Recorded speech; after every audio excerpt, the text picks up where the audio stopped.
ಈ ತರ ನಾನು ಇಷ್ಟು ವರ್ಷಗಳ ಕಾಲ ಕೆಲಸ ಮಾಡಿದ್ದೀನಿ.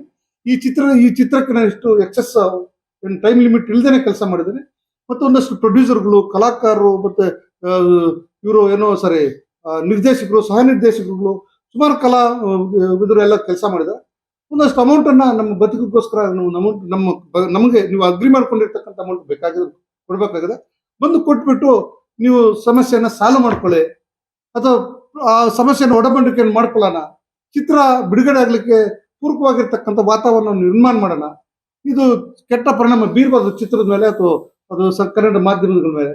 ಹಾಗಾಗಿ ನೀವು ಬಂದು ಇಮಿಡಿಯೇಟ್ 15 ದಿವಸ ಒಳಗಡೆ ನೀವು ಬಂದು ಈ ಸಮಸ್ಯೆಯನ್ನು ಸಾಲ್ವ್ ಮಾಡ್ಕೊಳ್ಳಿ. ಇಲ್ಲ ನೀವು ಪ್ಲೇಸ್ ಹೇಳಿದ ಪ್ಲೇಸ್ ಆದ್ರೂ ನಾವು ಬರ್ತೀವಿ, ಅಥವಾ ನಾವು ಕರೆದ ಪ್ಲೇಸ್ಗಾದ್ರೂ ನೀವು ಬನ್ನಿ, ಅಥವಾ ನಾವು ಎಲ್ಲ ಕೂತ್ಕೊಂಡು ಒಂದು ಪ್ಲೇಸ್ ಆದ್ರೂ ಸಮಸ್ಯೆಯನ್ನು ಸಾಲ್ವ್ ಮಾಡ್ಕೊಳ್ಳೋಣ.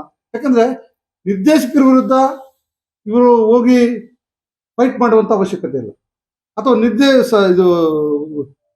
ಪ್ರೊಡ್ಯೂಸರ್ನು ಸಹ ಇವ್ರ ವಿರುದ್ಧ ಫೈಟ್ ಮಾಡುವಂತ ಅವಶ್ಯಕತೆ ಇಲ್ಲ. ಇವ್ರ ಮೇಲೆ ಯಾವ್ದು ಕಂಪ್ಲೇಂಟ್, ಇವನು ಪ್ರೊಡ್ಯೂಸರ್ನು ಸಹ ಇವ್ರ ಮೇಲೆ ವೈಯಕ್ತಿಕವಾಗಿ ಇವರೇನು ಕಂಪ್ಲೇಂಟ್ ಕೊಟ್ಟಿಲ್ಲ. ಸೊ ಆ ಕಾರಣಕ್ಕಾಗಿ ಅವರಿಬ್ಬರ ಮಧ್ಯೆ ತಗಾದಿಗಳನ್ನ ಚಿತ್ರದ ಮೇಲೆ ದೂರುವಂಥದ್ದು, ಅಥವಾ ನಿರ್ದೇಶಕರನ್ನ ದೂರುವಂಥದ್ದು, ಅಥವಾ ಇನ್ಯಾರನ್ನೂ ದೂರುವಂಥದ್ದು, ಇದ್ರ ಮೇಲೆ ಕೆಟ್ಟ ಪರಿಣಾಮ ಬೀರುವಂಥದ್ದು ಇದೆಲ್ಲ ಬೇಡ. ಇದಕ್ಕೆಲ್ಲ ಒಂದು ಮುಕ್ತಿ ಮಾಡೋಣ ಅಂತ ಹೇಳ್ಬಿಟ್ಟು ಲೀಗಲ್ ನೋಟಿಸ್ ಅನ್ನು ಸಹ ಅವ್ರಿಗೆ ತಲುಪಿಸಿದ್ರೆ ಪ್ರೊಡ್ಯೂಸರ್ ಮಾತ್ರ, ಅಂದ್ರೆ ಮೇಲ್ ಮುಖಾಂತರ ಇದು.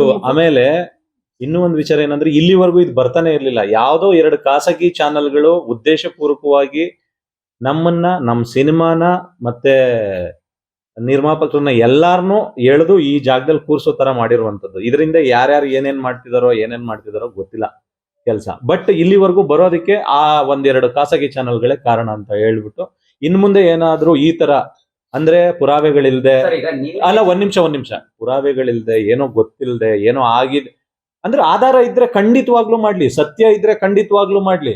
ಅಂದ್ರೆ ಇದ್ರಲ್ಲಿ ಏನೋ ಎ.ಪಿ. ಅರ್ಜುನ್ ಹೆಸರಿದ್ಯಾ ಮಾಡ್ಲಿ, ಇಲ್ಲ ಸತ್ಯ ಇದ್ರಲ್ಲಿ ಇದೆಲ್ಲ ಆಗಿದೆ ಅನ್ನೋದು ಅವ್ರಿಗೆ ಗೊತ್ತಿದ್ಯಾ ಮಾಡ್ಲಿ. ಪ್ರತಿಯೊಂದು ಅವ್ರ ಹತ್ರ ಆಧಾರಗಳನ್ನ ಇಟ್ಕೊಂಡು ಮಾಡಿ. ದಯವಿಟ್ಟು ಆಧಾರಗಳಿಲ್ದೆ ಇನ್ನೊಬ್ರು ಬದುಕಲ್ಲಿ, ಇನ್ನೊಬ್ರು ಜೀವನದಲ್ಲಿ ಆಟ ಆಡ್ಬೇಡಿ. ಅದೇನೋ ಉದ್ದೇಶಪೂರ್ವಕವಾಗಿ ಮಾಡುವಂತದ್ದು ಏನೂ ಇಲ್ಲ. ಏನೋ ಸಣ್ಣ ಪುಟ್ಟ ಈಗುಗಳಿಗೋಸ್ಕರ ಯಾಕೆಂದ್ರೆ 3.5 ವರ್ಷ ಶ್ರಮ ಪಟ್ಟಿದೀವಿ ನಾವು ಮಾರ್ಟಿನ್ ಸಿನಿಮಾಗೋಸ್ಕರ. ಈಗ ಚಿತ್ರತಂಡ ನಿಮಗೆ ಸಪೋರ್ಟಿವ್ ಆಗಿದ್ಯಾ? ಯಾಕೆ ಚಿತ್ರತಂಡ ಸಪೋರ್ಟಿಗೆ ಬರ್ತಾ ಇಲ್ಲ ಅಂತಲ್ಲ, ಚಿತ್ರ ಎಲ್ಲಾನು ನಡೀತಾ ಇದೆ.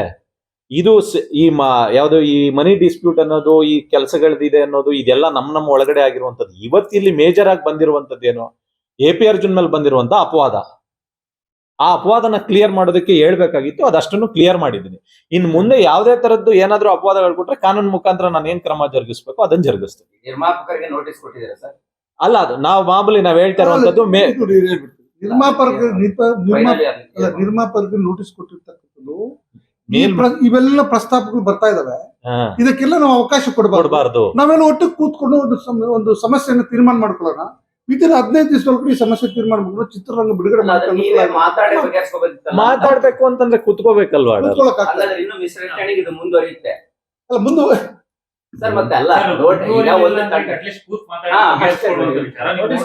ಅಲ್ಲ, ಕೂತು ಮಾತಾಡೋ ಟೈಮ್ಗೆ ತಿರ್ಗಾ ಇಂಥದ್ದು ಏನಾದ್ರು ಒಂದ್ ತಗೊಂಬಂದ್ ಬಿಡ್ತಾನೆ ಇದ್ದಾರೆ. ಮಿಸ್ಅಂಡರ್ಸ್ಟ್ಯಾಂಡಿಂಗ್ ನ ಕ್ರಿಯೇಟ್ ಮಾಡ್ತಾ ಇರೋದೇ ಈ 1-2-3 ಅಂದ್ರೆ ನಾನು ಹೇಳಿದ್ನಲ್ಲ, ಇಂಟೆನ್ಷನಲ್ ಆಗಿ ಇದರಿಂದ ಯಾರ್ಯಾರೋ ಗೊತ್ತಿಲ್ಲ, ಒಟ್ಟಲ್ಲಿ 1-2-3 ಖಾಸಗಿ ಚಾನೆಲ್ಗಳು ಮಾತ್ರ ಮಿಸ್ಅಂಡರ್ಸ್ಟ್ಯಾಂಡಿಂಗ್ ಗಳನ್ನ ಜಾಸ್ತಿ ಮಾಡ್ತಾ ಇದಾವೆ ಹೊರತು. ನಾವು ಹೇಳ್ತಾ ಇರೋದು ಚಾನಲ್ ಆಯ್ತು ಸರ್, ಚಾನಲ್ ಒಂದು ಪಾರ್ಟ್. ನೀವೊಂದ್ ಸುದ್ದಿ ಹೇಳ್ತಾರೆ, ಅವ್ರೊಂದ್ ಸುದ್ದಿ ಹೇಳ್ತಾರೆ. ನೀವೇ ಯಾಕೆ ಕುಂತು ಬಗೆಹರಿಸ್ಕೊಳ್ಳೋದು ಬಿಟ್ಟು ಅದಿವಾಗ ಆಗುತ್ತೆ. ಬೆಳಗ್ಗೆನ ಮಧ್ಯಾಹ್ನ ಮಾಡಿ ಇಬ್ರು ಮೊನ್ನೆ ಲಾಸ್ಟ್ ಟೈಮ್ ಇಂಥದೊಂದು ಮಿಸ್ಅಂಡರ್ಸ್ಟ್ಯಾಂಡಿಂಗ್ ಬಂದಾಗ ಇಬ್ರು ಜೊತೆ ನಿಂತು ವಿಡಿಯೋ ಮಾಡಿ ಕೊಟ್ರಿ, ಆಯ್ತಾ? ಅದು ಇದ್ರು ಕೂಡ ಅದು ಇಲ್ಲ ಅಂತ ಪ್ರೂವ್ ಮಾಡಂಗಾಯ್ತು. ಅದೇ ತರ ಇವತ್ತು ಆಗ್ಬೋದಿತ್ತು ಸರ್ ಅಂತ ಫೈನಲ್ ಅಷ್ಟೇ. ಅಲ್ಲ, ಇವಾಗ ಆಗುತ್ತೆ, ಇದಾದ್ಮೇಲೆ ಆಗುತ್ತೆ. ಅಲ್ಲ ಫೈನಲ್ ಮುಗಿತಾ? ಸಾಲ್ವ್ ಆಗುತ್ತೆ, ಅದನ್ನ ಸಾಲ್ವ್ ಮಾಡಿ ಪ್ರಸ್ತಾಪ ಮಾಡಿ ನೋಟಿಸ್ ಕೊಟ್ಟು ಅದನ್ನ 15 ದಿವಸ ಮತ್ತೆ ಡ್ರ್ಯಾಗ್ ಮಾಡೋದಕ್ಕಿಂತ ಈಗ ನೀವೇ ಮಾತಾಡ್ಬೋದು. ನಾಳೆ ಬಂದು ಕೂತ್ರು ದೊಡ್ಡ ವಿಚಾರ ಅಲ್ಲ, ನಾಳೆ ಪ್ರಸ್ತಾಪ ಮಾಡಿ ಸೆಟಲ್ ಮಾಡ್ಕೋಬಹುದು, ಇದೇನು ದೊಡ್ಡ ವಿಚಾರ ಅಲ್ಲ. ಬಟ್ ಅಂತಿಮವಾಗಿ ಕನ್ನಡ ಚಲನಚಿತ್ರಕ್ಕೆ ಕೆಟ್ಟ ಹೆಸರು ಬರಬಾರ್ದು, ಚಿತ್ರ ಬಿಡುಗಡೆ ಆಗಬೇಕು, ಒಳ್ಳೆ ರೀತಿಯಲ್ಲಿ ಇವರು ಕನ್ನಡಕ್ಕೆ ಹೆಸರನ್ನು ತರಬೇಕು ಅಂತ ದೃಷ್ಟಿಯಿಂದ ಈ ವಿಚಾರ ಹಿಂದೆ ಐರಾವತ ಕಿಸ್ ಆ ಸಂದರ್ಭಗಳನ್ನು ಕೂಡ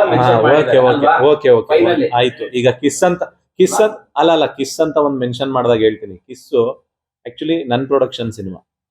ಆಕ್ಚುಲಿ ಅದನ್ನ ಬೇರೆಯವ್ರು ಯಾರೋ ಒಬ್ರು ಮಾಡ್ತಾ ಇದ್ರು. ಆ ಟೈಮ್ ಲೈನ್, ಆ ರಿಲೀಸ್ ಟೈಮ್ ಲೈನ್ ಅಂತ ಬಂದಾಗ ನಾನೇನ್ ಮಾಡಿದೆ ಅದಕ್ಕೆ ಅದ್ರಲ್ಲೂ ಏನೋ ತಗೊಂಡಿದೀನಿ ಅಂತ ಅಂದ್ಬಿಟ್ಟು ಆಕ್ಚುಲಿ ನನ್ನ ಸಿನಿಮಾದಲ್ಲೇ ನಾನು ಹಿಂಗ್ ತಗೊಳಕಾಗತ್ತೆ. ಅಂದ್ರೆ ಬರೆಯೋ ಹೆಂಗ್ ಬರ್ದಿದ್ದಾರೆ ಅಂತ ಅನ್ನೋದನ್ನ ಹೇಳ್ತಾ ಇದೀನಿ. ಐರಾವತದಲ್ಲಿ ಬರ್ದಿದ್ದಾರೆ, ತಿರ್ಗಾ ಕಿಸ್ ನನ್ನ ಸಿನಿಮಾದಲ್ಲೇ ನನ್ನ ಮೇಲೆ ಅಪವಾದ ಮಾಡಿದ್ದಾರೆ ಅಂದ್ರೆ ಇವ್ರ ಇಂಟೆನ್ಷನ್ ಏನು? ಪ್ರಸ್ತಾಪ ಇದಾಗ್ಬಿಡ್ಲಿ. ಈ ಬೇರೆ ಬೇರೆ ವಿಚಾರಗಳು ನೀವು ಜಗದೀಶ್ ಅವ್ರು ಸಿಕ್ಕೋಗ್ರಿ ಎಲ್ಲ ಕೆಲಸ ಇಲ್ಲ ಅದು ಮೇಲಲ್ಲಿ ಅಂದ್ರೆ ಈ ಸಣ್ಣ ಪುಟ್ಟ ಅದು ವಿಚಾರ ಆಗತ್ತೆ ಬೇಡ, ಅದು ಸೆಟ್ಲೈಟ್ ಆಗ್ತದೆ, ಅದೇನು ದೊಡ್ಡ ವಿಚಾರ ಅಲ್ಲ. ಬಟ್ ಓನ್ಲಿ ಇದು ತಪ್ಪು ಮಾಹಿತಿ ಜನಗಳಿಗೆ ಹೋಗಬಾರ್ದು ಅಂತಕ್ಕಂಥ ದೃಷ್ಟಿಯಿಂದ ತಪ್ಪು ಮಾಹಿತಿ ಹೋಗ್ಬಾರ್ದು. ಮಾಡ್ತಿದೆ. ಅದ್ರ ಮಧ್ಯೆ ನೀವೆಲ್ಲಾ ತೋರ್ತಾ ಇದೀರಲ್ಲ, ಯಾಕೆಂತಂದ್ರೆ ತುಂಬಾ ಇವತ್ತು ನೀವು ಕಾಲ್ ಮಾಡಿದ್ರಿ ಜಗ್ಗಿ, ಲೋಕೇಶ್ ಕಾಲ್ ಮಾಡಿದ್ರೆ ಎಲ್ಲ ಕೇಳಿದ್ರು ನನ್ನನ್ನ, ಈ ತರದ್ ಏನೋ ಒಂದ್ ಬಂದಿದೆ ಅಂತ ಕೇಳ್ದಂಗ್ ನಾನು ಹೇಳಾದ್ಮೇಲೆ ಹೌದಾ ಸರ್ ಇದನ್ನ ತಿಳ್ಕೊಂಡು ಮಾಡದೇನೆ ಬೇಕು ಅಂತ ಉದ್ದೇಶಪೂರ್ವಕವಾಗಿ ಮಾಡ್ತಾ ಇದೀರಲ್ಲ, ಅದನ್ನ ಮಾಡ್ಬೇಡಿ, ತಿಳ್ಕೊಂಡ್ ಮಾಡಿ. ಸತ್ಯ ಇದ್ರೆ ಖಂಡಿತವಾಗ್ಲೂ ಮಾಡಿ, ನಾನೇ ಸಪೋರ್ಟ್ ಮಾಡ್ತೀನಿ. SS ಟಿವಿ ಸಿನಿಮಾ ಜಗತ್ತಿನ ಕ್ಷಣ ಕ್ಷಣದ ಸುದ್ದಿಯೊಂದಿಗೆ.